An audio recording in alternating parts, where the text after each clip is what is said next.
I'm going to tell you everything you need to know before buying the Drake Cutlass Red, and we're starting right now.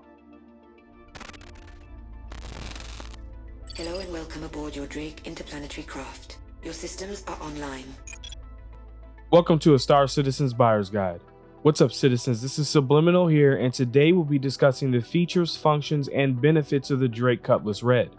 And we'll compare those features amongst competing ships so you can make an informed buying decision. In this review, I'll cover a brief overview, take a tour, compare stats, go over its default weapons and components as well as my recommendations, review pros and cons, and finish up with my thoughts on the Cutlass Red. This Cutlass Red review is brought to you by my patrons and YouTube channel members. Every month, $5 plus patrons and members get to vote on a ship for me to review, no matter the size. I'll review it. If this is our first time meeting, welcome. My name is SubliminaL and my passions are Star Citizen and content creation. Be sure to check out some of my other reviews in this series and consider subscribing. Remember to check the pinned comment below for corrections, afterthoughts, and updated loadouts. New citizens, be sure to use my referral link on screen or in the description to reserve your 5,000 Alpha UEC in the persistent universe. No pledge necessary. With that out of the way, let's get to it.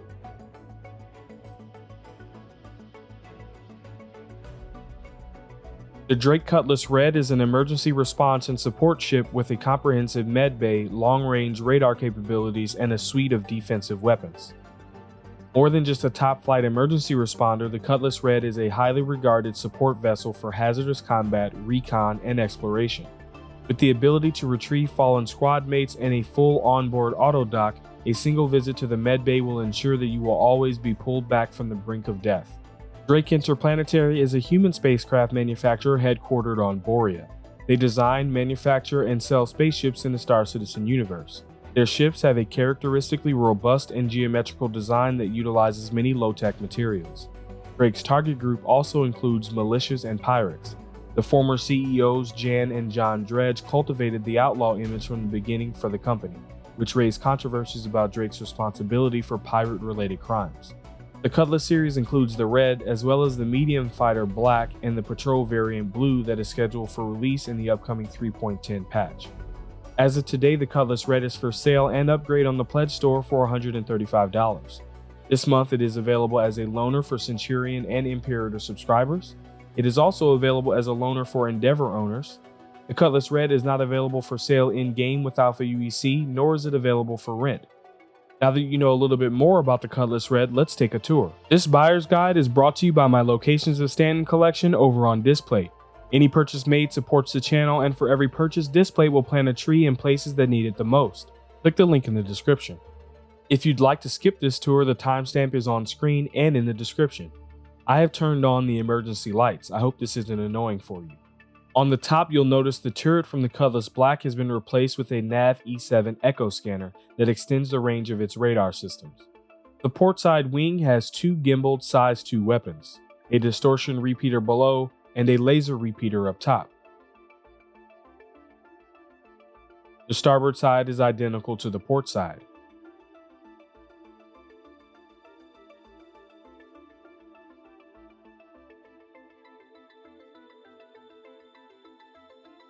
The massive engines you see here are in VTOL mode.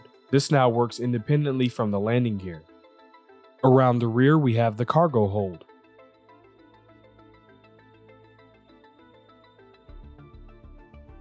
On both the starboard and port side we have secure side airlocks not featured on the Black variant.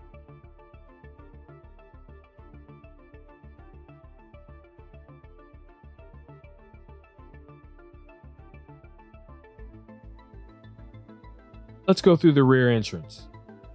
Here's where the 12 SCU is stored. This is also big enough to fit a Greycat PTV. Moving past this very important airlock, on the port and starboard side we have fully functional auto docks. To activate one, just sit or lie down and click the Set as Preferred ICU, and you'll get a green light confirming your input. That's it. Now you can go limbing yourself off the edge of a cliff and spawn right back here. You can also heal yourself here if you're wounded. Moving closer to the starboard side airlock, we have 2 beds. Let's take a quick look at the port side airlock. This is an awesome way to protect the patients that may be receiving treatment. Heading toward the fore of the ship, we'll enter into a room with a head, 2 more beds, some spaceship stuff, and 4 weapon racks. Let's head towards the flight deck. This is the co-pilot seat. It features 4 fully functional MFDs.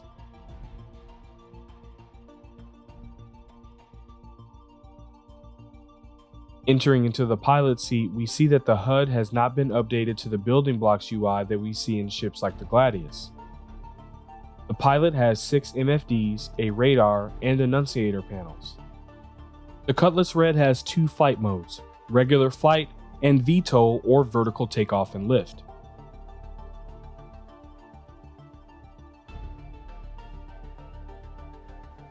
Now that we've taken a tour, let's see how it compares to other ships you might be considering.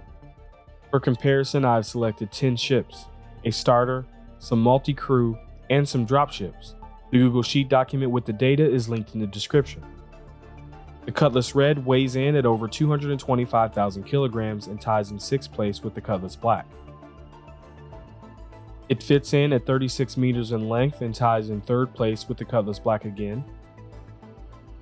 Totes 12 SCU of cargo space and comes in 7th place.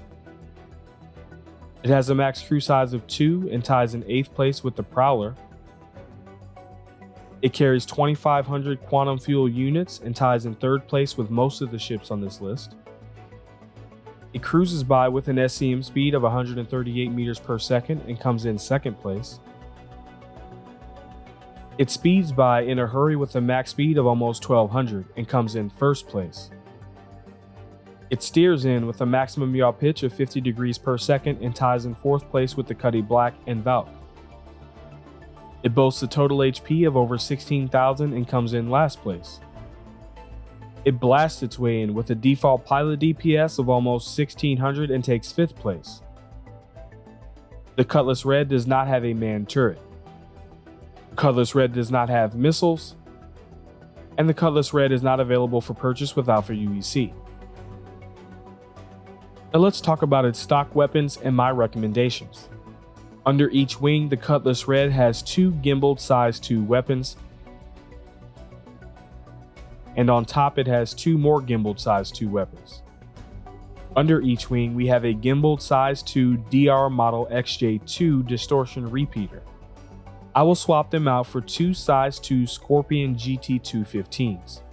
The Scorpion in size 2 does 21 damage times 900 RPM for a total of 318 DPS and a 2100 meter range. With ballistics, ammo should be taken into account. It has 8,000 rounds that would deplete in 533 seconds of continuous fire. On top, the Cutlass Red comes with a gimbaled size 2 CF227 laser repeater. If you prefer energy weapons, I'd keep these and add 2 more below. I'll be keeping the gimbal and will replace the CF227 with another GT215. In 3.9, it seems as though there are a lot more viable weapons out there. I have decided to go with ballistics. However, if you are considering using energy weapons, I'd go with the CF series. Now let's talk about the standard components and my recommendations. The standard power plant on the Cutlass Red is the size 2 grade 3 Diligence. I recommend swapping it out for the size 2 grade 1 JS400 with over 10,700 max power generation per second and a 10-second power uptime. This will slightly reduce its max power draw but shorten the time it takes to reach that power draw by almost 8 seconds. For coolers, it comes with 2 size 2 grade 3 Cool Core coolers with 8 million max cooling per second each and a 10-second power uptime. These coolers have the 2nd largest cooling capacity of the size 2 coolers, and I wouldn't recommend upgrading as you will gain little but spend a ton. For shields, it has the size 2 grade 3 Aspis shield generator. My recommendation for the shield, since there's only one, is to go with the best overall size 2 shield generator, the FR76. With this, you'll lose about 4,300 shield capacity, but more than double its regen rate. This will also cut its down regen delay and power up time in half, meaning that if a facing gets downed, it will take half the time before it starts to regen, and once it starts to regen after damage or being down, it will take half the time to reach its maximum regen rate. If that sounded too complicated, don't worry, I'll be making a guide pretty soon. And lastly, the QT drive it comes with is the size 2 grade 3 Bolon, and it stinks like colon. It has a great range but terrible speed. I would swap it out for the Crossfield. It's size 2 grade 3, has a 236 megameter per second quantum speed, a 2.25 second spool up, and a 22 second cooldown time. With the Cutlass Red's quantum fuel capacity, it can make the trip from Port Alizar to Microtech and back without stopping to refuel. If you don't have around 138,000 Alpha UEC to spend on all this at once, I would buy them in the following order. After you watch the rest of this review, check out the link to my Urkel.Games loadout in the description. Here you can find the prices and locations on where to find these items in the verse. These are just my recommendations and aren't the best for every situation. If you have any suggestions, comments, or recommendations, leave them in the comments below. Because Star Citizen is constantly changing, my recommended loadouts can change anytime. To stay up to date, head over to the SubliminaL's channel Discord where I store my updated loadouts. I am building a community there for citizens who want to discuss ships, loadouts, components, weapons, and more. Click the link in the description. Alright, let's weigh some of the pros and the cons. Well, obviously having an ICU that allows players to heal themselves and respawn after death is invaluable. It's faster than all of the competition in both SCM and max speed. It has plenty of room for mission boxes and players. It also has great amenities like beds, toilets, and weapon racks. And 4 size 2 gimbaled weapons means this isn't your average ambulance. And one little known but very important feature that Nav E7 Echo scanner brings is the ability to scan for mineable and FPS mineable rocks, making it an excellent FPS mining or mining support ship. I would say its cons are, its hull HP is pretty low. I'm not sure why it isn't at least equal to the Cutty Black. And that's really all I can complain about. I could mention the lack of missiles and not having a turret, but adding that would just make it OP, and you'd have no reason to use the regular Cutlass. Alright, so SubliminaL, what are your thoughts? I'm just gonna come right out and say this. The Cutlass Red is a better dropship than every actual dropship. Yeah folks, the Valkyrie, Prowler, Hoplite are all trash if you just want to do some FPF missions, especially if you're alone. If you don't do many FPF missions or haven't done any FPF missions with friends, it's pretty tough. You'll all go down into a bunker or board a caterpillar to fight against some derpy AI that can range from an idiot standing in a corner or a cocaine-raged berserker madman. It can be pretty easy to die, and when you do, you'll spawn back in the last place the pilot landed. This could be in a space station just outside the planet, or it could be 60 million kilometers away if you didn't prepare, causing you to spend more time in quantum. Or with the Cutlass Red, it could just be a few feet away from the action. You could also scan for FPS minables and drop off a squad member, go to the next drop and drop another off, and so on. Head back to pick up the first and repeat. Since its scanning capabilities are on par with a mole or prospector, if you're part of a large mining crew, you could scout ahead for mining spots and notify crews so that they can focus on mining. And the ICU can serve as a failsafe in case accidents or bugs happen.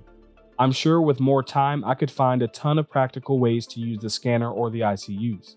I don't think I can recommend the Cutty Red to anyone as their only ship. However, if you already have a decent fleet and could see how this could fit into your gameplay, it comes highly recommended by me. Those are my thoughts. Let me hear yours down in the comments. If you've enjoyed this review, check out more of my content. If you'd like, there are 6 ways to support the channel. Number 1, you can smash that like button. Number 2, you can share this content with someone who may enjoy it. Number 3, you can check out my Locations of Stanton collection over on Displate.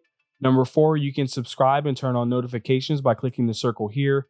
Number 5, you can become a channel member by clicking the join button below. And number 6, if you're feeling generous, consider becoming a patron. Some pledge perks can be seen here, including desktop versions of my Locations of Stanton collection available to all patrons. Until next time, citizens, I'll see you in the verse.